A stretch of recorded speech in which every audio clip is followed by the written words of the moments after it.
The quiet neighbor watched them sleep in their car for 3 months.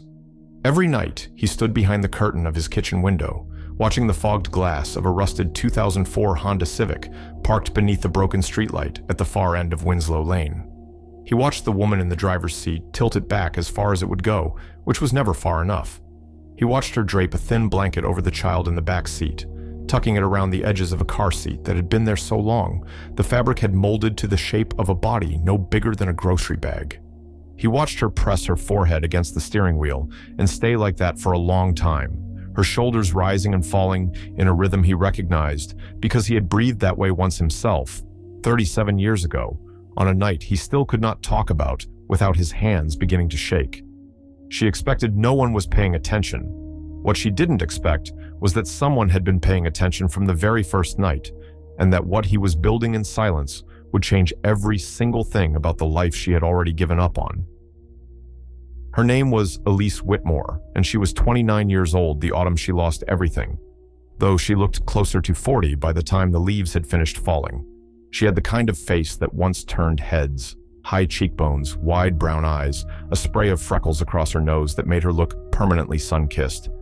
But the months had stripped that softness away the way sandpaper strips varnish from old wood, leaving behind something raw and angular and hard. Her hands were the hands of a woman twice her age, cracked at the knuckles, nails bitten to nothing, a scar across her left palm from a kitchen accident at the diner where she had worked double shifts until her body simply refused to keep going. She had lost 14 pounds she could not afford to lose. Her collarbones jutted out above the neckline of a sweatshirt she had been wearing for 11 consecutive days because the laundromat on 5th Street cost $2.75 per load, and $2.75 was the difference between feeding Nora dinner and not feeding Nora dinner. And that was never a choice, not even once, not even on the nights when her own stomach twisted so violently she had to press both hands against it and breathe through her teeth like a woman in labor. Nora was 3.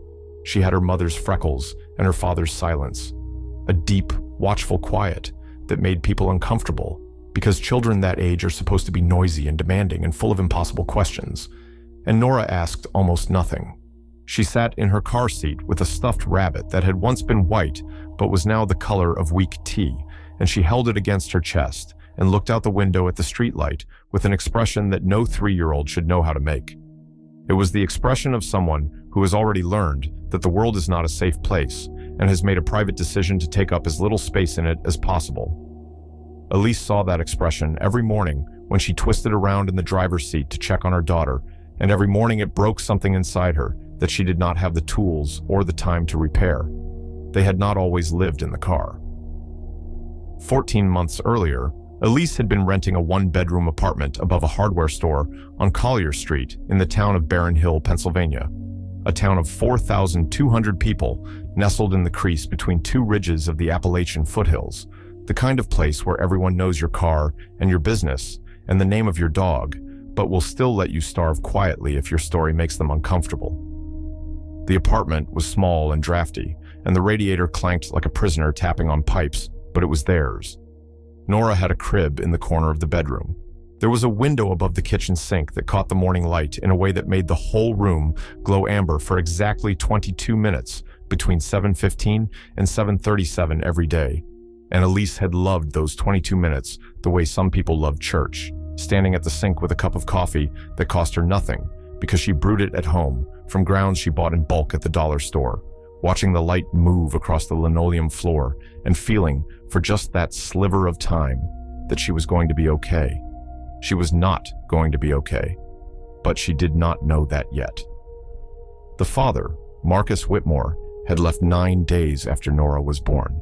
He had been charming in the way that a certain kind of man is charming, which is to say he was excellent at making promises and abysmal at keeping them. He promised he would stay. He promised he would get the job at the distribution center.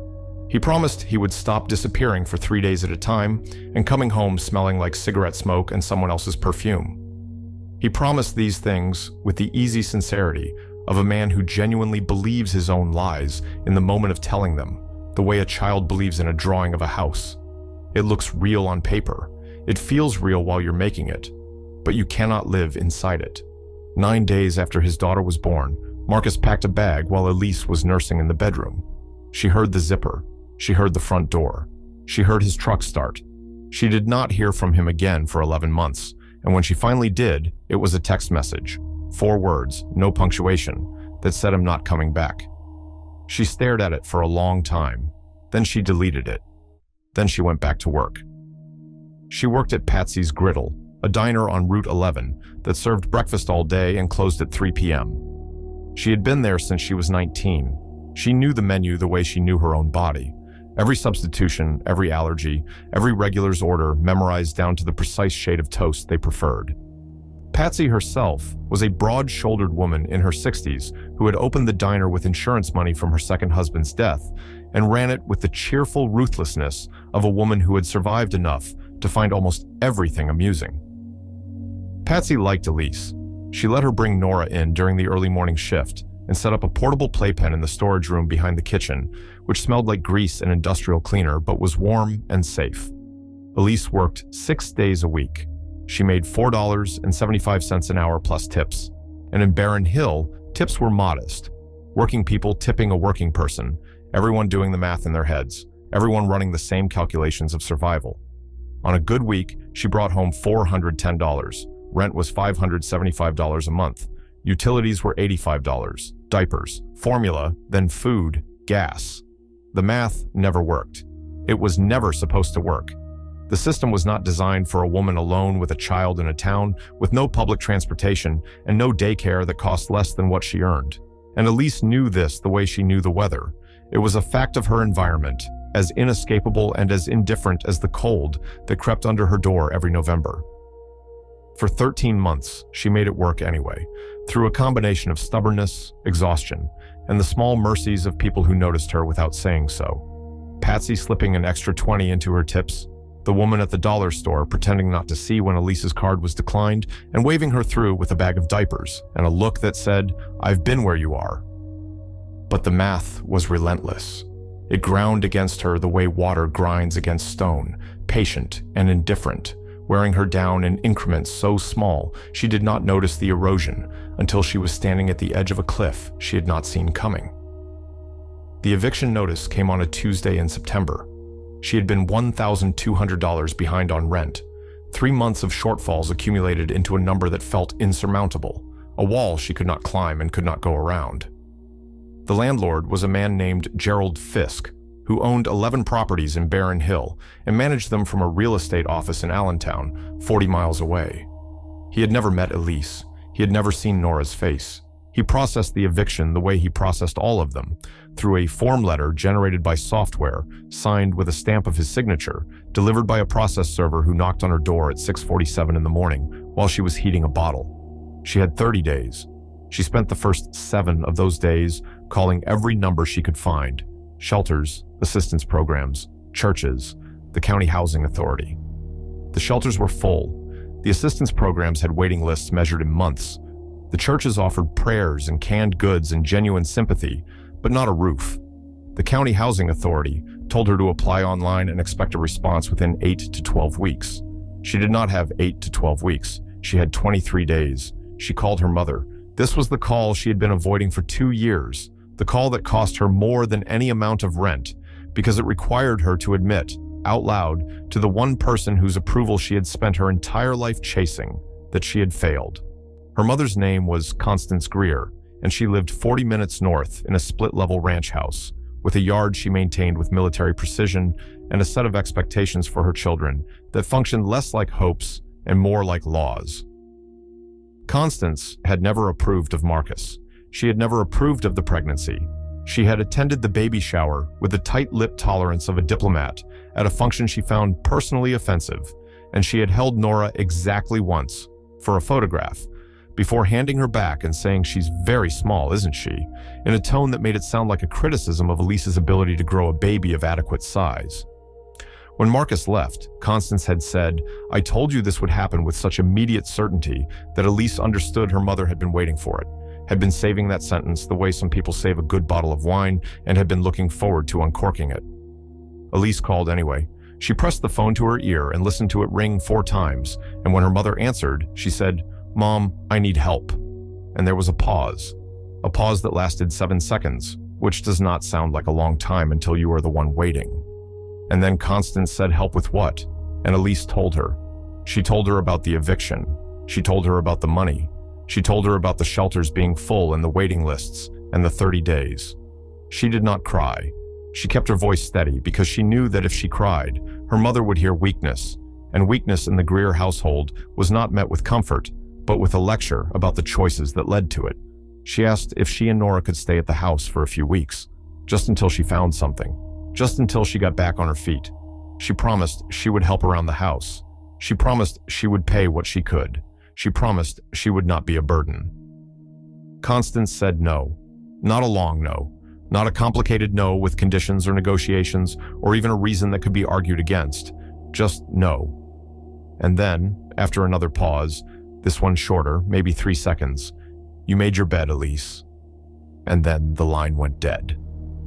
Elise sat on the floor of the apartment she was about to lose, with the phone in her lap and her daughter asleep in the next room, and she felt something close inside her that she would not be able to reopen for a very long time. It was the part of her that believed people would help if you asked. The part that believed there was a floor beneath the floor, a net beneath the net, a fundamental safety built into the world that would catch you if you fell far enough. That part closed like a door on a heavy spring, and the sound it made inside her chest was so physical, so real, that she actually pressed her hand against her sternum to check if something had broken. 23 days later, she loaded the car. It did not take long. Everything she owned fit into the trunk and back seat of the Civic with room to spare, a fact that struck her as both efficient and devastating. Nora's car seat, a plastic bin of clothes, a box of non-perishable food, a folder of documents, birth certificate, social security card, Nora's immunization records, the stuffed rabbit, a sleeping bag she had bought at a thrift store for $8, 2 blankets, a flashlight, a first aid kit, a gallon jug of water. She stood in the empty apartment one last time and looked at the window above the kitchen sink. It was 7:20 in the morning.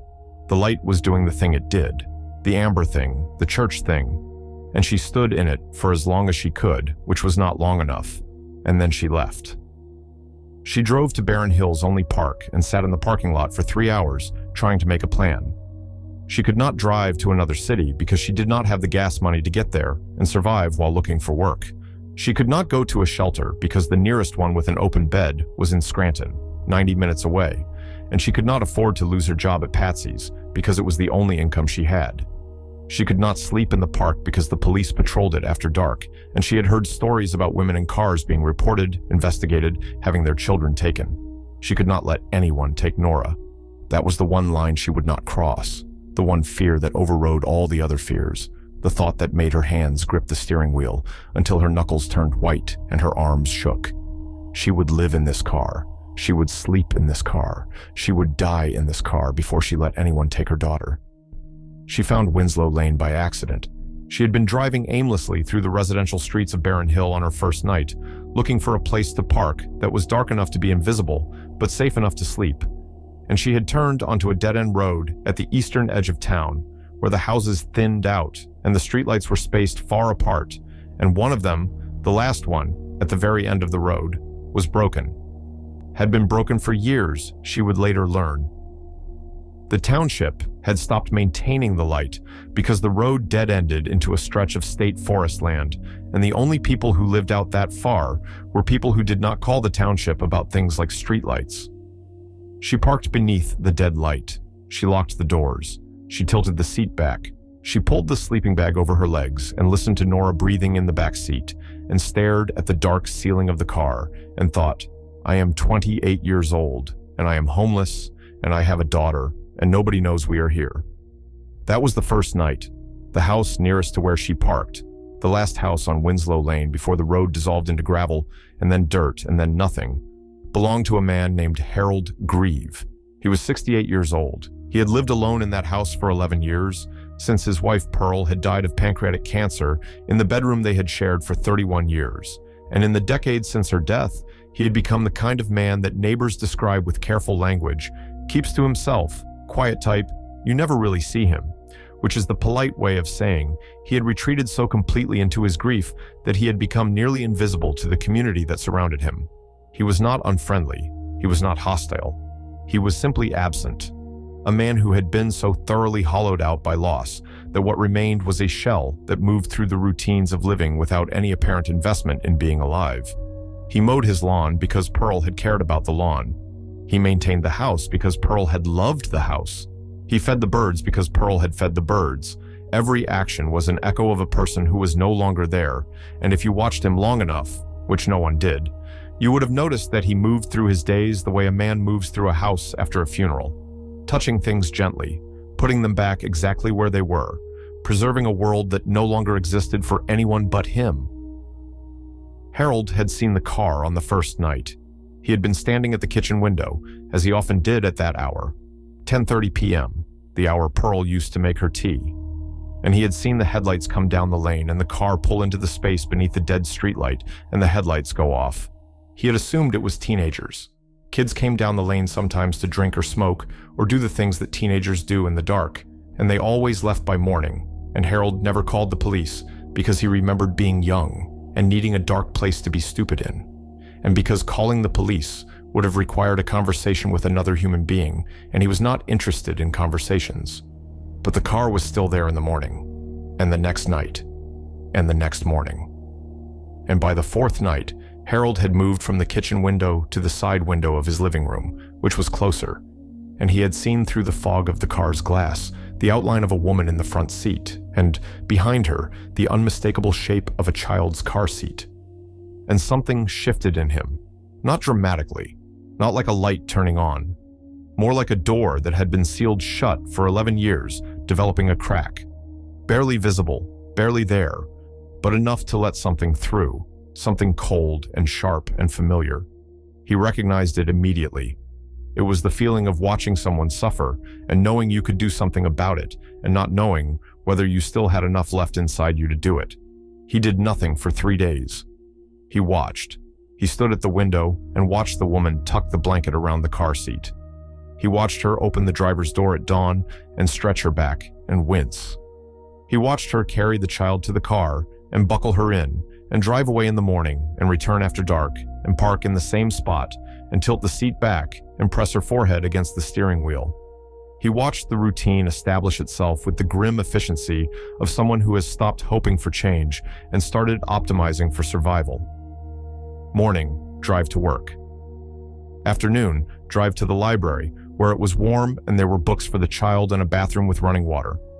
Evening, drive to a gas station, buy the cheapest food available, feed the child, eat what was left, drive back to Winslow Lane, park beneath the dead light, lock the doors, sleep.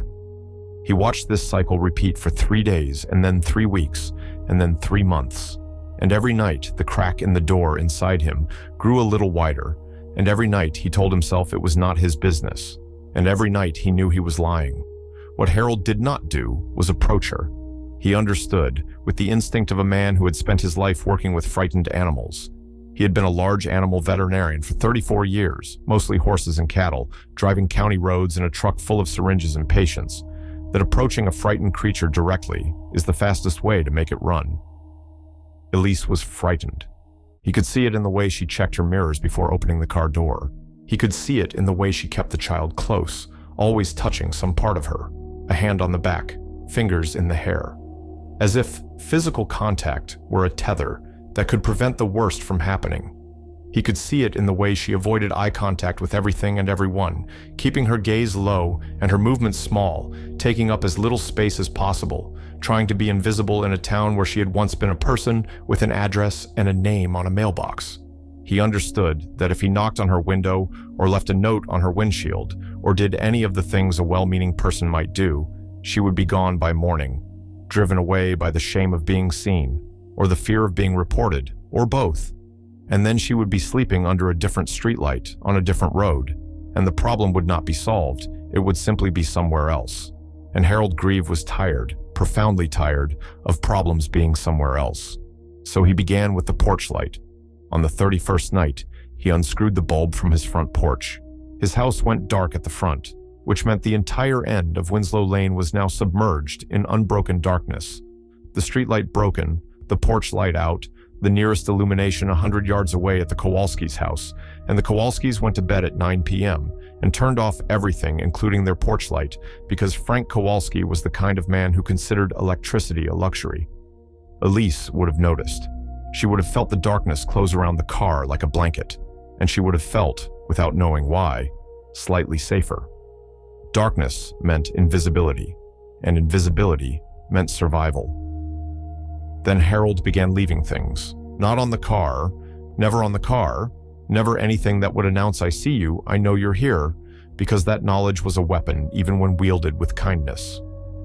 He left them on the low stone wall that ran along the edge of his property, the wall Pearl had insisted on building, because she said every good house needs a border that says welcome and stop at the same time.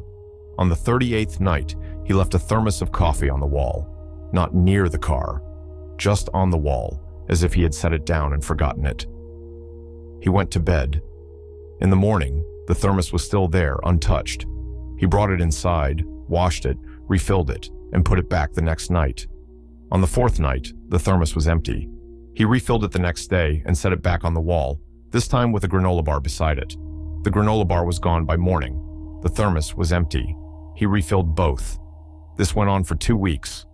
The offerings grew slowly, carefully, the way you add weight to a horse's saddle, a little at a time so the animal adjusts, without startling. A thermos of coffee, a granola bar, then 2 granola bars, then a sandwich wrapped in foil, then a small bag of animal crackers, because he had gone to the store for the first time and he could not remember how long, and had stood in the snack aisle for 20 minutes trying to remember what children like to eat, and he had settled on animal crackers because Pearl had always kept a box of them in the cupboard for the neighbor's grandchildren who visited every summer, and the sight of the box had made his throat close up in a way he had not expected and had forced him to stand very still in the middle of the aisle until it passed. He put the animal crackers on the wall beside the sandwich. In the morning, they were gone. He never saw her take them. That was important. It meant she was taking them when she knew she was not being watched. Early morning, before dawn, when the darkness was thickest and her shame was most manageable. Harold understood this. He respected it. He did not change his routine to catch a glimpse of her reaching for the thermos. He did not peek through the curtain at 5 a.m. to confirm that the food was disappearing. He trusted the empty thermos. He trusted the missing sandwich. He trusted the absence of the animal crackers. He was having a conversation with a woman he had never spoken to, and the language of that conversation was coffee and foil-wrapped sandwiches and a small bag of cookies shaped like animals, and it was the most meaningful conversation he had had in 11 years. On the 62nd night, he was counting now, marking the days on a calendar in the kitchen the way he had once marked Pearl's appointments. He left a key. It was the key to the small detached garage at the back of his property, a structure he had not used in years because he no longer owned a vehicle that needed housing. The garage was insulated. It had electricity. It had a space heater that still worked. He had spent 3 days cleaning it, sweeping the concrete floor, clearing out the boxes of Pearl's things he had been unable to deal with, wiping down the surfaces, checking the outlets, replacing the bulb. He had dragged in a folding cot and made it up with sheets and a quilt from the hall closet. Pearl's quilt, the one with the double wedding ring pattern. She had stitched herself over the course of a winter, and giving it to a stranger felt like a violation of something sacred, and also exactly like something Pearl would have told him to do if she had been there to tell him anything. He set the key on the wall with a note. The note said, "Garage is open. Space heater works. Stay as long as you need." He did not sign it. In the morning, the key was gone, but the car was still parked beneath the dead streetlight. Elise had taken the key the way she had taken everything else, silently, invisibly, under cover of darkness. But she had not used it. Harold understood this too. A key from a stranger is not a gift. It is a test. It is a question. What does this person want from me? What will this cost? She had spent her life learning that nothing was free, that every kindness came attached to conditions, that the people who offered help were often the same people who later used that help as leverage. Her mother's help came with the condition of obedience. Marcus's love came with the condition of tolerance. Even Patsy's generosity at the diner came with the unspoken understanding that Elise would work harder than anyone else, stay later than anyone else, never complain, never ask for a raise, never be a problem. Elise did not trust free things. She had learned through years of painful instruction that free things were the most expensive things of all. She held the key for 9 days before she used it. It was a Thursday night in late November, and the temperature had dropped to 23 degrees, and Nora had a cough. Not a bad cough, not yet, but the kind of cough that lives in the chest and gets worse at night and sounds like something small and wet trying to escape from something tight and dry. Elise had been sitting in the car with the engine running for heat, which cost gas she could not afford, and she had been doing the math, always the math, the relentless, brutal math of poverty. And she had calculated that she had enough gas to run the engine for 45 minutes before she would not have enough to drive to work in the morning. And 45 minutes was not enough to keep the car warm until dawn, and it was 23 degrees, and Nora was coughing, and the key was in Elise's pocket, where it had been for 9 days, warm from her body heat, smooth from her thumb running over its teeth in the dark, the way a person handles a rosary or a worry stone or any small object that represents a decision too large to make. She made it at 11:47 p.m. She got out of the car. She unbuckled Nora, who was half asleep and burning slightly, not with fever, not yet, but with the precursor of fever, the body's early warning system doing what it could. And she carried her daughter across the frozen grass of Harold Greaves' yard, around the side of the dark house, past the bird feeder and the covered garden beds and the stone wall where the thermos appeared every night, to the garage at the back of the property. She put the key in the lock. She turned it. She opened the door. It was warm. That was the first thing. The space heater was already on. Harold had been turning it on every evening at 6 p.m. for 9 days, heating an empty room for a woman who might never come. Spending electricity he budgeted carefully on a hope he could not justify but could not release. It was warm, and it smelled like clean sheets and the faint ghost of motor oil that never leaves a garage, no matter how thoroughly you clean it. And there was the cot with the quilt. She did not know it was handmade. She did not know it was pearls. She did not know that the man who left it had held it against his face and breathed in the last trace of his wife's scent before spreading it across the mattress. And there was a folding chair and a small table, and on the table a box of animal crackers and a bottle of children's Tylenol, and a note that said, "For the little one." Elise stood in the doorway of the garage with her daughter in her arms and the cold at her back and the warmth on her face, and she could not move. She could not step forward because stepping forward meant accepting help, and accepting help meant admitting she could not do this alone, and admitting she could not do this alone meant the door she had closed inside her chest that night on the phone with her mother would have to open again, and she was not sure she would survive it opening. She could not step backward because her daughter was coughing, and it was 23 degrees, and the car was not warm enough, and she knew it, and Nora knew it, and the universe knew it. So she stood in the doorway and she cried.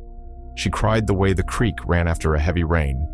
Fully, loudly, her voice filling the garage and spilling out into the cold, dark yard where Harold Greaves stood at his kitchen window, one hand pressed flat against the glass, listening to a sound he had not heard since the night Pearl told him she was dying, and he pressed his hand harder against the glass as if he could push through it, as if he could reach across the 30 feet of frozen ground and the 11 years of isolation and the wall he had built around himself out of grief and silence, and say, I know what it sounds like when the world breaks you.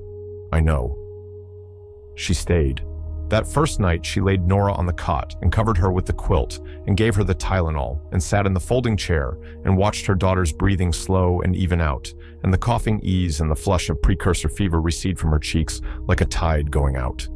She did not sleep. She sat in the chair with her hands in her lap and her eyes on Nora, and her ears tuned to every sound outside the garage. Footsteps, a door, an engine, anything that might signal that the price of this warmth was about to be revealed. Nothing came. No footsteps, no knock, no voice through the door asking for anything. Just the hum of the space heater and the sound of her daughter breathing and the silence of a man in a dark house who had done something kind and wanted nothing in return and was sitting in his own chair in his own kitchen, wondering if he had done enough and knowing he had not.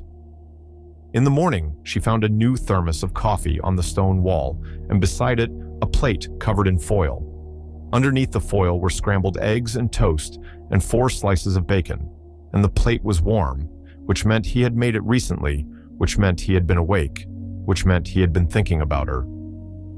She sat on the wall and ate the eggs with her fingers because she did not have a fork, and they were good. Not restaurant good, not complicated, but the simple, profound goodness of food made by someone who made it for you specifically, with your hunger in mind, with your existence as the reason for its creation. Nora ate the toast and 2 pieces of bacon and held 1 animal cracker in each hand and looked up at her mother with an expression that Elise had not seen on her daughter's face in so long that it took her a moment to identify it. It was peace, not happiness exactly, not the exuberant, demanding joy of a child in a safe home with a full belly and a future, something quieter than that, something closer to the absence of fear.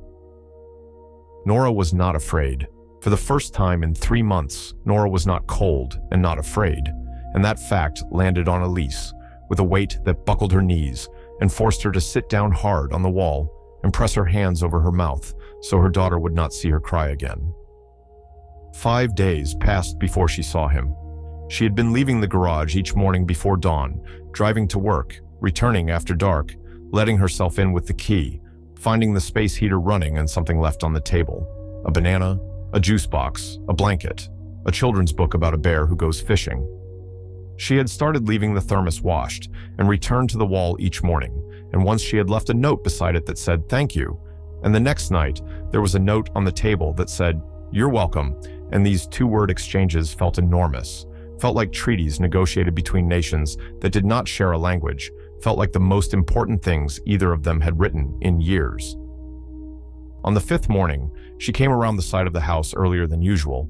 Nora had slept well and Elise had woken with something that might have been energy or might have been the early stages of trust, which feels like energy because it reduces the caloric cost of constant vigilance, and she saw him. He was standing at the bird feeder. He was wearing a flannel shirt and canvas pants and boots that had been resoled at least twice, and he was pouring seed from a coffee can into the feeder with a hand that shook slightly, either from cold or age, or the particular tremor of a man who has not been observed by another person in so long that the mere possibility of being seen makes his body vibrate with something between fear and longing.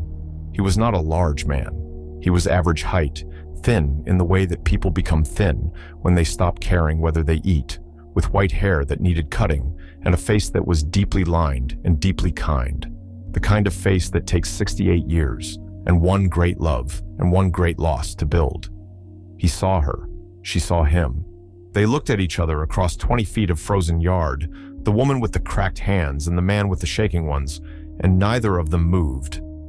Harold spoke first. He said good morning. His voice was rusty. It cracked on the second word, the way a hinge creaks when a door that has been closed for years is finally pushed open. Elise said good morning back, and her voice cracked too, and the symmetry of their broken voices hanging in the cold morning air was so perfect and so sad that it would have made Pearl cry, and Harold knew this because he knew Pearl, knew every expression on her face and every trigger for her tears, and the knowledge that his dead wife would have cried at this moment made him feel, for the first time in 11 years, that he was doing something she would have wanted, something she would have been proud of, and the feeling was so foreign and so necessary that he had to look away from the woman and stare at the bird feeder until it passed. He said, "My name is Harold." She said, "I'm Elise." He said, "That's a nice name." She said, "Thank you for the garage." He said Pearl would have insisted. She said, "Who's Pearl?" He said, "My wife. She passed." 11 years now. He said it the way you say the time when someone asks, factually, automatically, a piece of information so deeply embedded in the architecture of his daily consciousness that it required no emotion to deliver because the emotion was always there, was structural, was load-bearing. Elise said, "I'm sorry." Harold said, "I am too." And then he said, "Would you like to come inside for coffee?" And the question hung between them in the cold air like breath. She said yes. The kitchen was small and clean and full of Pearl. Her curtains, her canisters, her calendar on the wall still turned to March 2013, the month she died, as if time inside this kitchen had stopped while the world outside it kept moving. Harold made coffee in a percolator that belonged to another era, the kind that sits on the stove and makes a sound like a heartbeat, and he poured it into 2 mugs, one of which said "World's Best Grandpa," which he was not, had never been. a fact that carried its own particular grief because he and Pearl had wanted children and had not been able to have them, and the mug had been a gift from a neighbor child who did not understand the distinction and whose innocent generosity had been so painful and so lovely that Pearl had kept the mug and Harold had kept Pearl's decision to keep it, and now he was pouring coffee into it for a stranger's child to drink milk from, and the circularity of this, the way kindness moves through objects, through time, through hands that were never supposed to touch, was something Harold could feel but could not have articulated and would not have tried. Nora sat on the kitchen floor and ate animal crackers and looked at everything with those wide, watchful eyes that missed nothing. Harold sat across the table from Elise and did not ask her anything. This was deliberate. He had spent 34 years working with frightened animals, and the first rule, the only rule that mattered, was that you do not ask the frightened creature to explain itself. You sit, you wait, you make yourself small and still and non-threatening. You let the creature come to you. If it comes, you let it stay. If it stays, you let it speak. If it speaks, you listen without moving. This was Harold's method. This was Harold's gift. He sat across from Elise and drank his coffee and said nothing, and eventually Elise began to talk. She talked for 2 hours and 40 minutes. She told him everything. Marcus, the pregnancy, the departure, the diner, the eviction, the phone call to her mother, the 2-word sentence, "You made your bed," that had closed something inside her that she had not been able to reopen. The car, the cold, the animal crackers on the wall, the key she had carried for 9 days, the night she stood in the doorway of the garage and could not move forward and could not move backward and cried while her daughter coughed. She told him all of it in the steady, unbroken voice of someone who has held a story inside them for so long that telling it feels less like communication and more like evacuation. Getting it out of the body where it has been taking up space and causing damage, setting it down on a table between 2 mugs of coffee in a dead woman's kitchen, letting it exist outside of herself for the first time. Harold listened. He did not interrupt. He did not offer advice. He did not shake his head or make sounds of sympathy or reach across the table to touch her hand. He listened the way the land listens to rain, completely, silently, absorbing everything, letting it soak in. When she finished, he was quiet for a long time. Then he said, "There's a room upstairs. It was Pearl's sewing room. It's got a bed in it." He said you can't keep sleeping in a garage, and the word "can't" was not a judgment, but a diagnosis. The way a vet says this leg can't bear weight, a description of reality delivered with professional compassion. Elise started to protest. She said she couldn't impose. She said she had already taken too much. She said the things people say when they have been taught that needing help is a moral failure, when they have internalized the arithmetic of obligation so deeply that every gift feels like a debt, every kindness feels like a contract, every offered room feels like a cage with a door that will close behind them. Harold let her finish. Then he said, "Pearl and I tried for 12 years to have a child. He said we wanted a family so badly it nearly broke us. He said when Pearl died, she made me promise I would not let this house become a museum. She said, Harold, when the phone rings, you answer. She said when someone needs you, you open the door. He said I have not opened the door in 11 years. He said you are the phone ringing. He said please let me answer it." Elise moved into the sewing room that afternoon. It was small, 10 by 12, with a window that faced east, which meant it caught the morning light, and when she saw that light come through the glass and fall across the floor in a rectangle of pale gold, she pressed her hand over her mouth because it was the same light, the same 22 minutes of amber, the same church, not the same window, not the same apartment, not the same life, but the same light, and the fact that the light had followed her, had found her again in a different room, in a different house, on a different street, felt like evidence of something she was not ready to name, but was willing, for the first time in months, to feel. Nora got the bed. Elise slept on the floor beside it, on a foam pad Harold bought at the hardware store on Collier Street, the same hardware store whose upstairs apartment she had been evicted from, and neither of them mentioned this coincidence because some ironies are too sharp to touch. Harold cooked.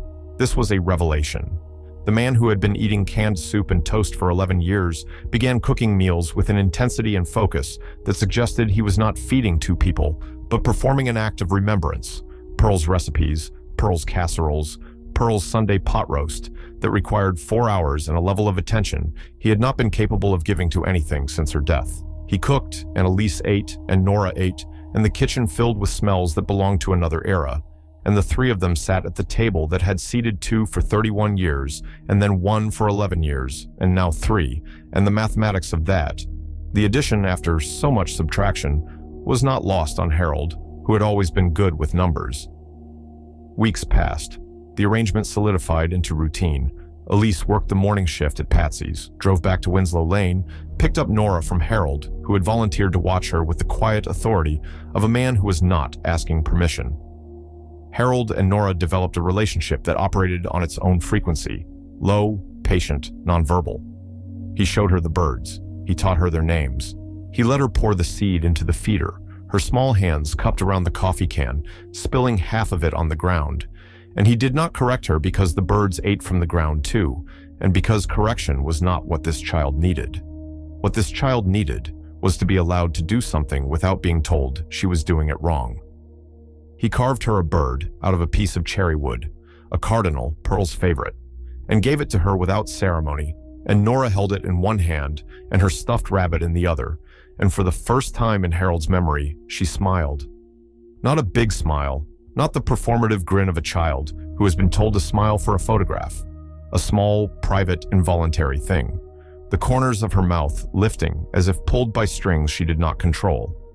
And Harold saw it and turned away quickly and busied himself with the bird feeder because he was crying and he did not want the child to see.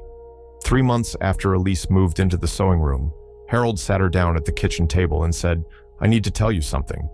His hands were clasped in front of him.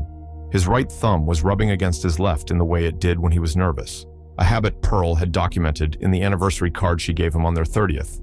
"You still rub your thumbs when you're scared, and I still love you for it." He said, "I have been thinking about this for a long time."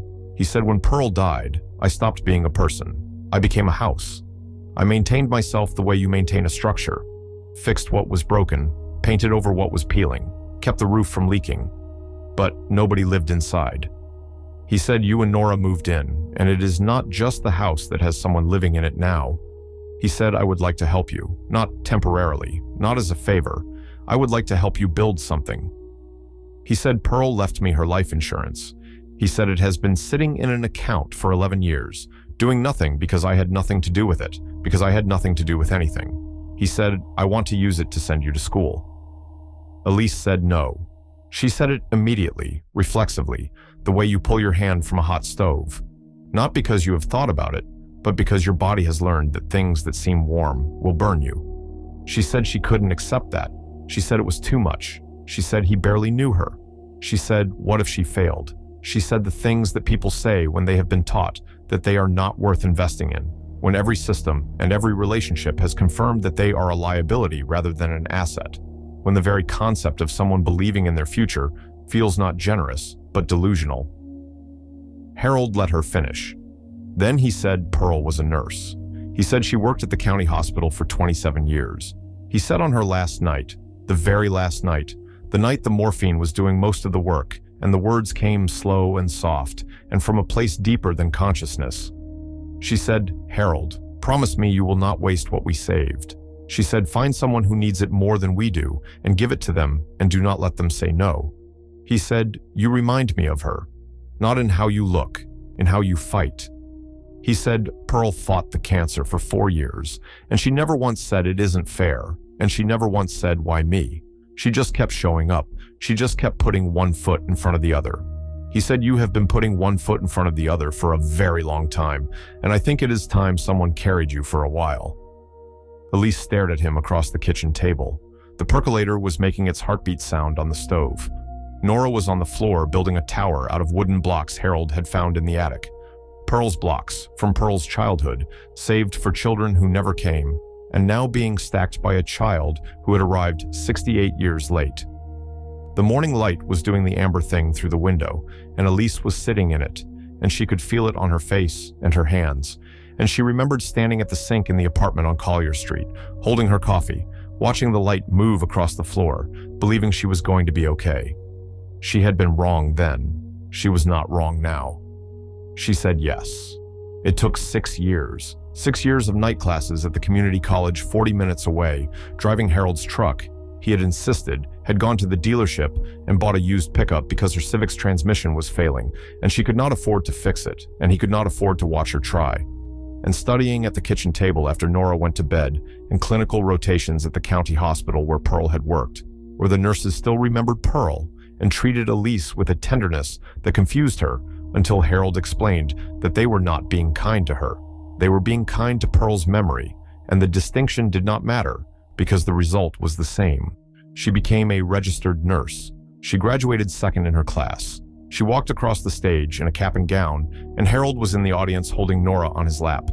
And Nora was holding the carved cardinal in one hand and the stuffed rabbit in the other, and when Elise's name was called, Nora said, "That's my mom," in a voice so clear and so proud that it carried across the auditorium, and several people turned to look, and Harold pressed his face into the child's hair and wept without making a sound. She got a job at the same county hospital. She worked the night shift because it paid $3.75 more per hour, and because Harold was there to watch Nora. And the arrangement, grandmother-less Nora, childless Harold, had evolved beyond arrangement into something that had no name, but had all the structural properties of family. Harold helped Nora with her homework. He drove her to school. He attended the parent-teacher conference when Elise was working, and when the teacher asked his relationship to the child, he said, "I am her grandfather." And neither he nor Nora corrected this because it was not a lie, it was a translation, the most accurate word in the available language for what they had become. Elise saved money. For the first time in her life, the math worked. She was earning $28.50 an hour. Harold refused to accept rent. She paid the utilities and bought the groceries and put the rest into a savings account that grew slowly, steadily, the way a garden grows, not overnight, not dramatically, but with the reliable accumulation of small, consistent effort. She opened a college fund for Nora. She paid off the credit card debt Marcus had left in her name. She bought Harold a new percolator because the old one was leaking, and he held the box and looked at it for a long time and said "thank you" in a voice that made the words sound like they had been stored somewhere deep and dusty and were being brought out into the light for the first time. And then, on a Tuesday in March, 7 years after the first night on Winslow Lane, 7 years after the thermos on the wall and the key to the garage, and the 2-hour and 40-minute conversation in Pearl's kitchen, her mother called. Elise was at the kitchen table reviewing patient charts when her phone buzzed. She looked at the screen and saw the name Constance Greer and felt the door inside her chest, the one that had closed that night 7 years ago, the one she had thought was welded shut, begin to rattle. She let it ring 4 times, the same number of times it had rung when she called her mother to beg for help.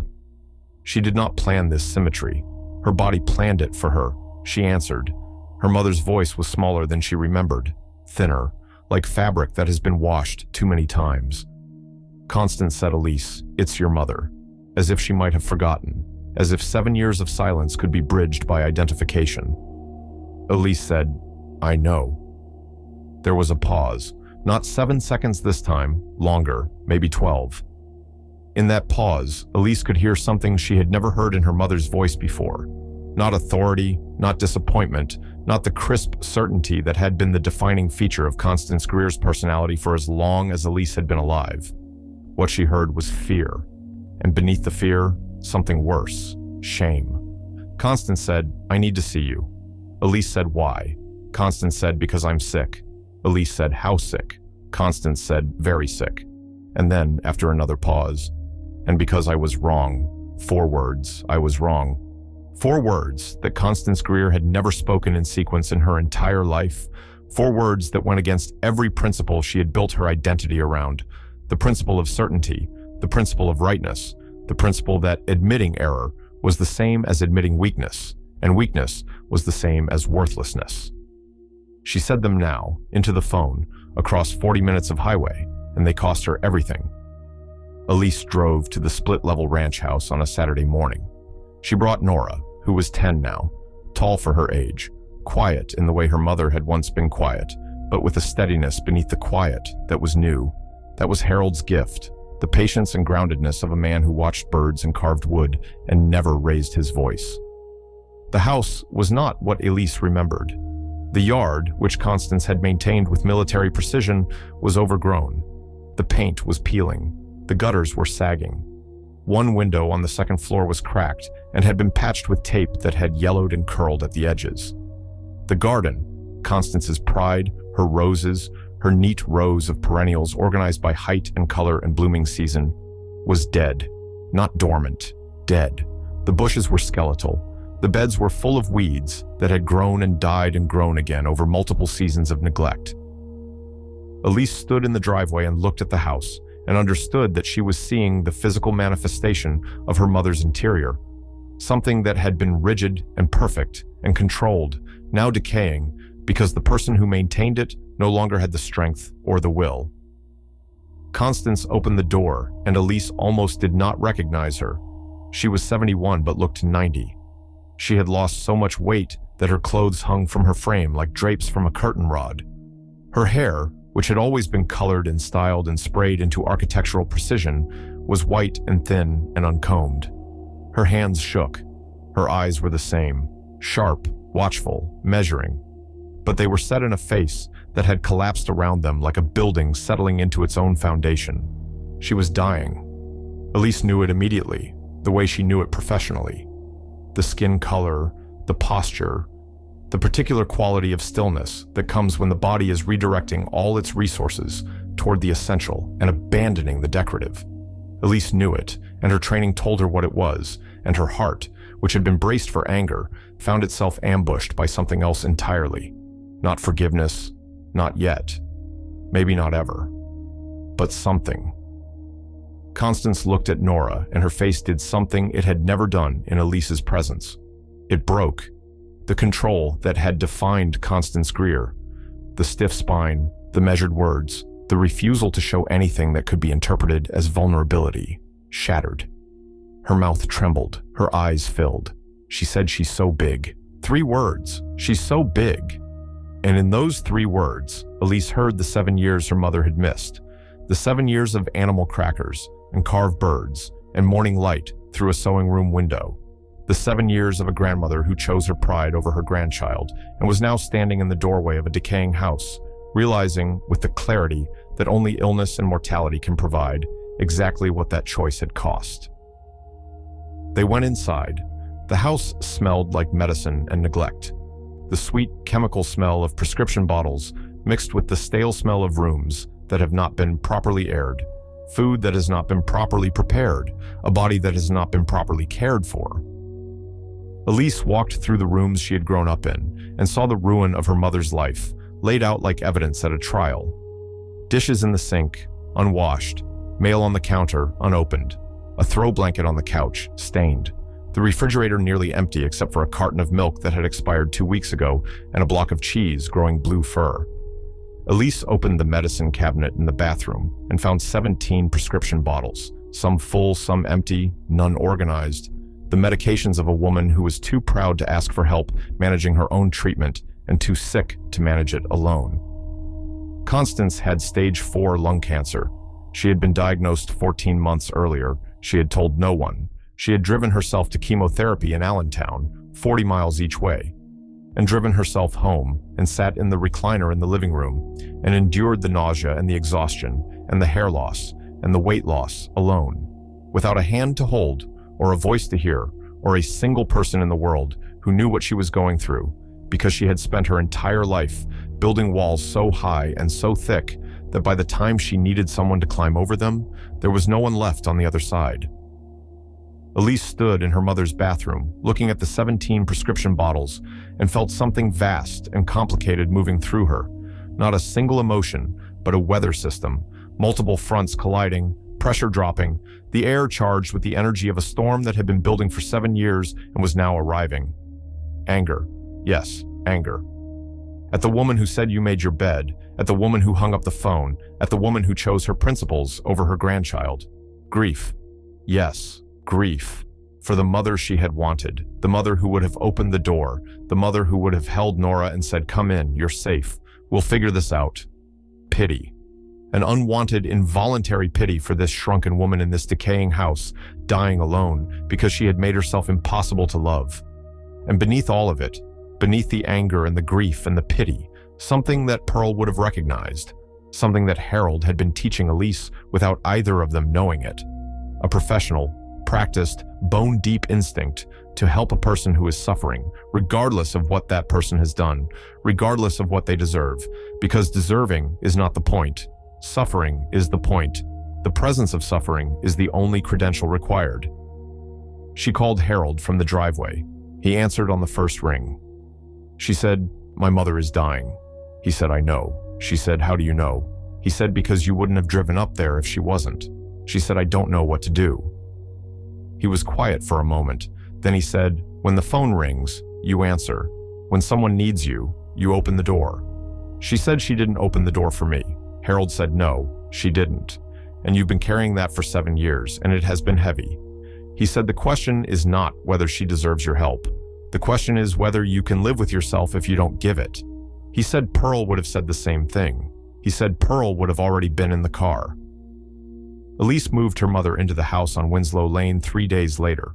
Harold gave up his bedroom, the room he had shared with Pearl, the room Pearl had died in, and moved to the sewing room without complaint, without discussion, with the simple practical efficiency of a man who understood that the hierarchy of need had shifted and that his comfort was no longer the priority.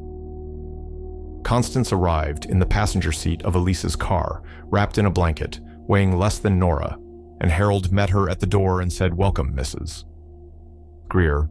And Constance looked at this stranger in this unfamiliar house and said, "Who are you?" And Harold said, "I'm the man who watched your daughter sleep in a car for 3 months and decided to do something about it." And the words landed on Constance like stones dropped into still water.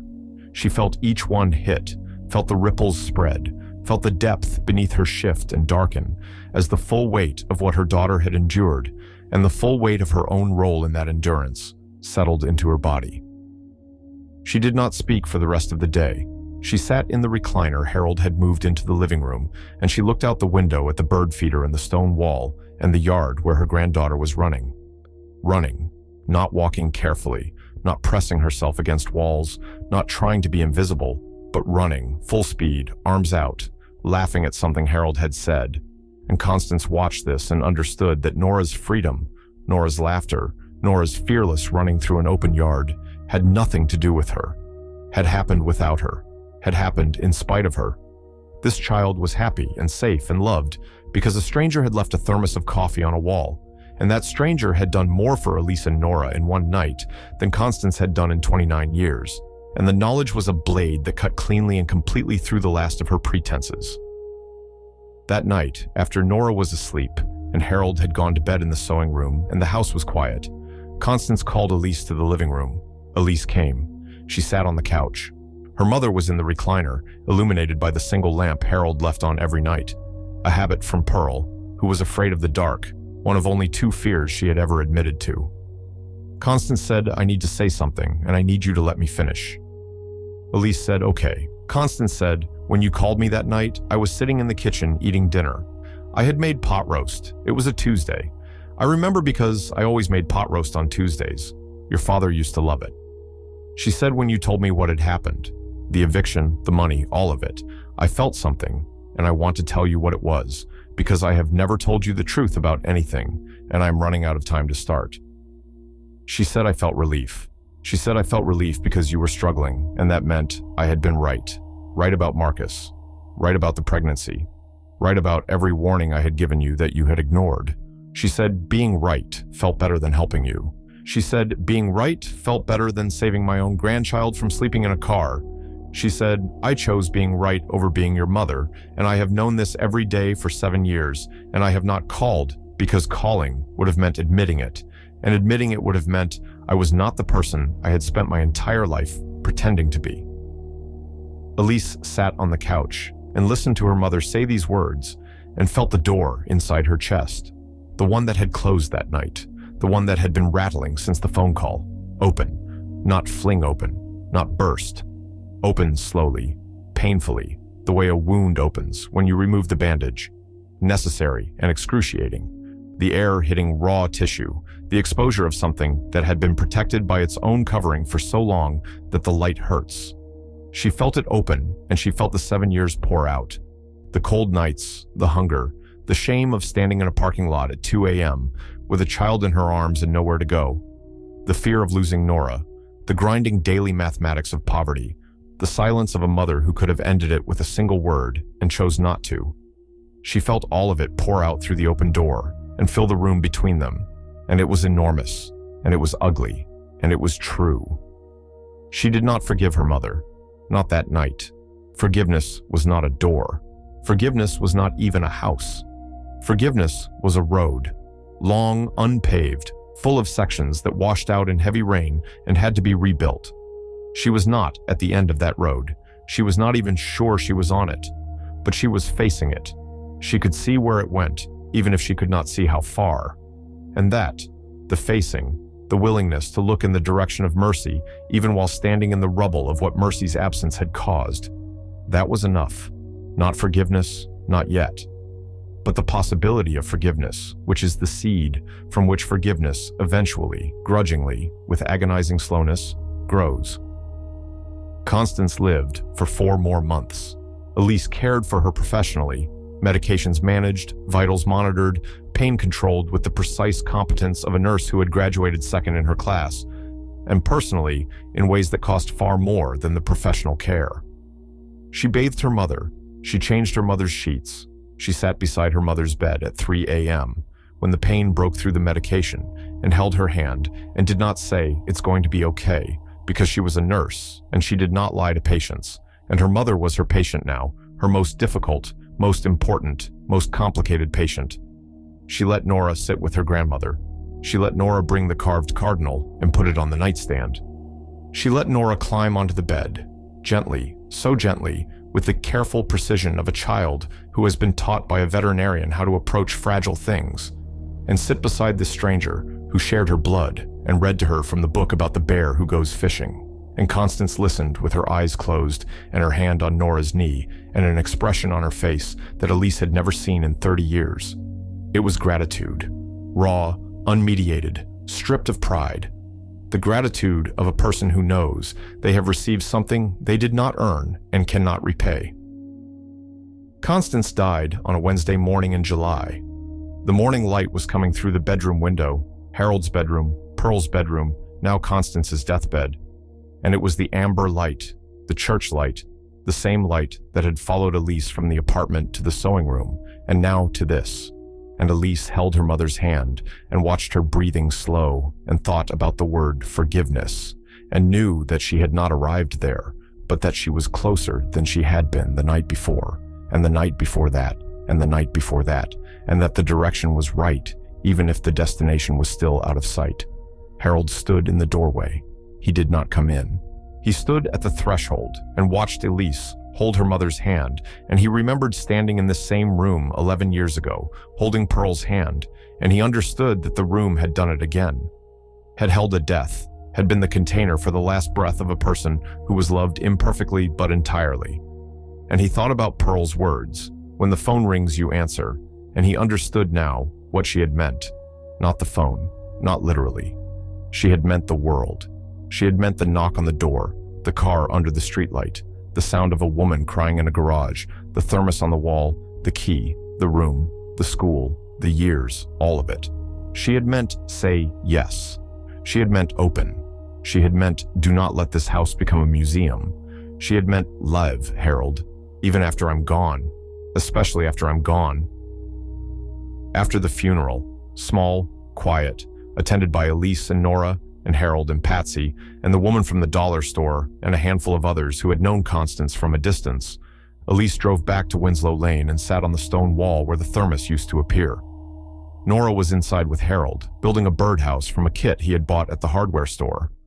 Elise sat on the wall and looked at the spot where the Honda Civic used to park, beneath the broken streetlight that the township had finally replaced 2 years ago, and she thought about the woman she had been.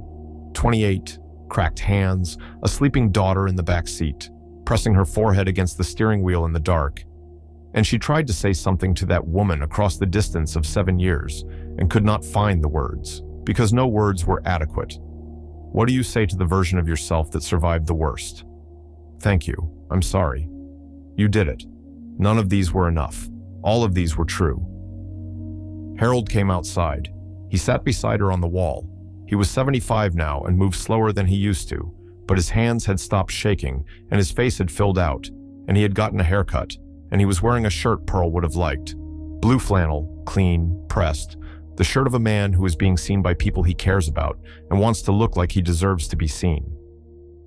He sat beside her and did not speak, and they looked out at the end of Winslow Lane together, the place where the road ends and the forest begins, the boundary between the known and the unknown, the edge of the map where the careful world of houses and streetlights dissolves into something wild and vast and indifferent and beautiful.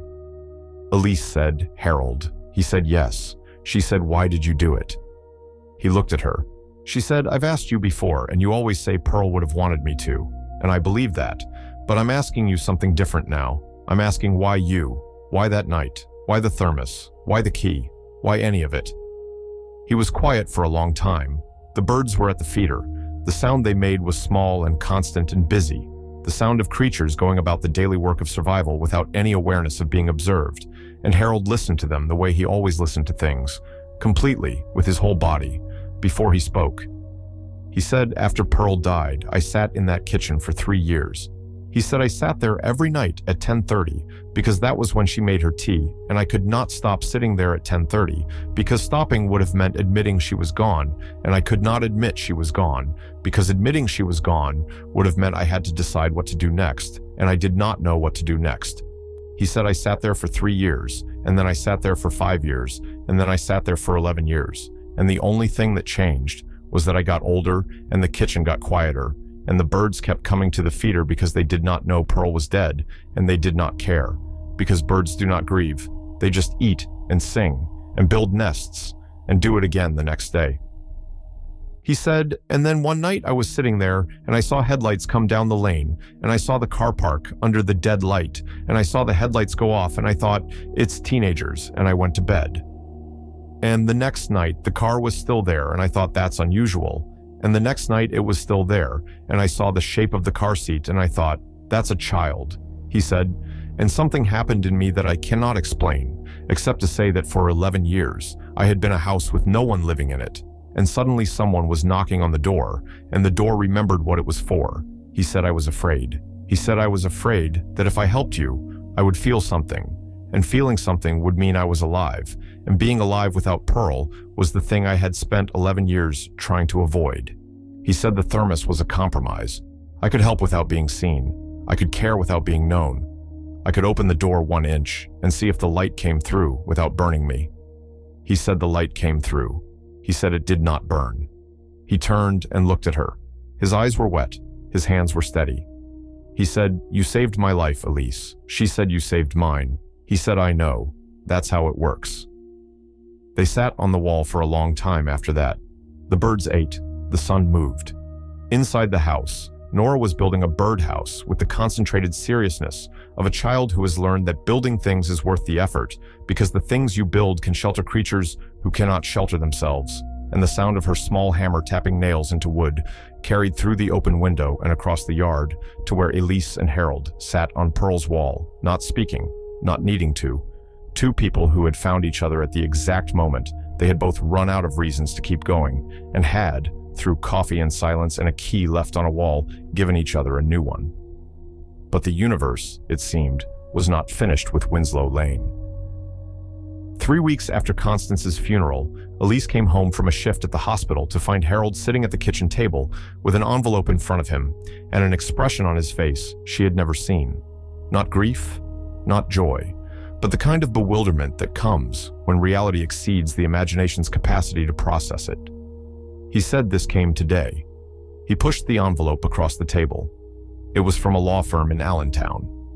Inside was a letter informing Harold Joseph Grieve that Pearl Ann Grieve's brother, Edward, who had died 6 months earlier in a retirement community in Scottsdale, Arizona, and with whom Pearl had not spoken in 23 years due to a family disagreement so old that neither party could remember its origin, had left his entire estate to the surviving spouse of his sister. Edward had never married. Edward had no children. Edward had spent 40 years building a small but extraordinarily successful chain of veterinary clinics across the Southwest. The estate was valued at $2.3 million. Harold stared at the letter. Elise stared at Harold. The percolator made its heartbeat sound on the stove. Nora came in from the yard with dirt on her knees and the carved cardinal in her pocket and said, "What's for dinner?" And no one answered because no one had processed what was happening, because the mathematics of it, the sheer deranged arithmetic of a universe that lets a woman and her child sleep in a car for 3 months beneath a broken streetlight and then, 7 years later, drops $2.3 million into the kitchen of the man who saved them, was beyond processing, was beyond language, was beyond anything either of them had been trained to expect from a world that had, until very recently, given them nothing but reasons to expect the worst.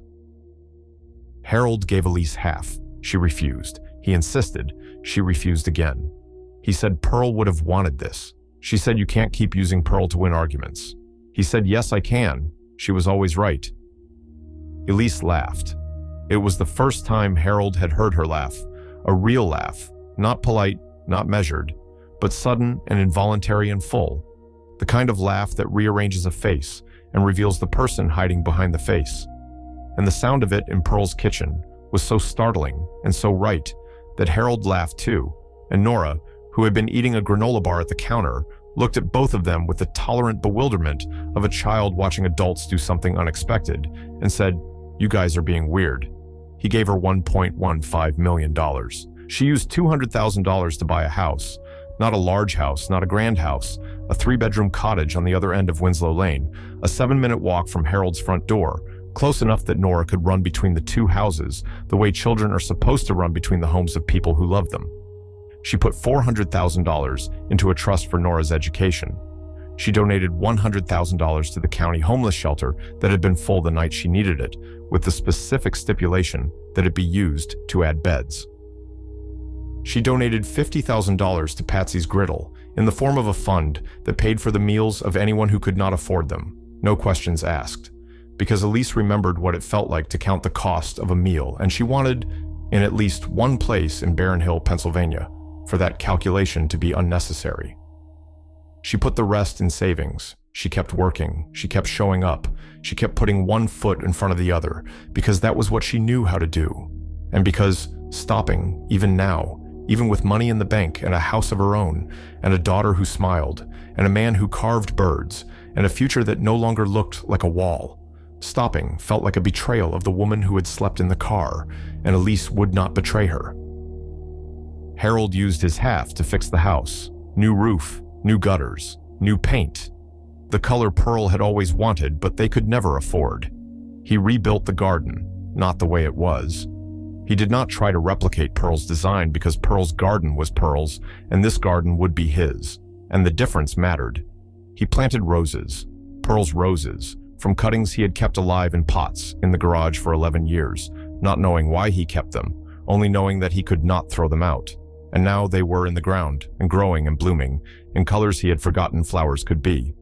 He built a birdhouse, a proper one, large, with multiple chambers and a copper roof that caught the light. And he mounted it on a post by the stone wall, and he and Nora filled it with seed every morning, the old man and the child, their hands in the same coffee can, the birds arriving before they were finished, impatient and alive.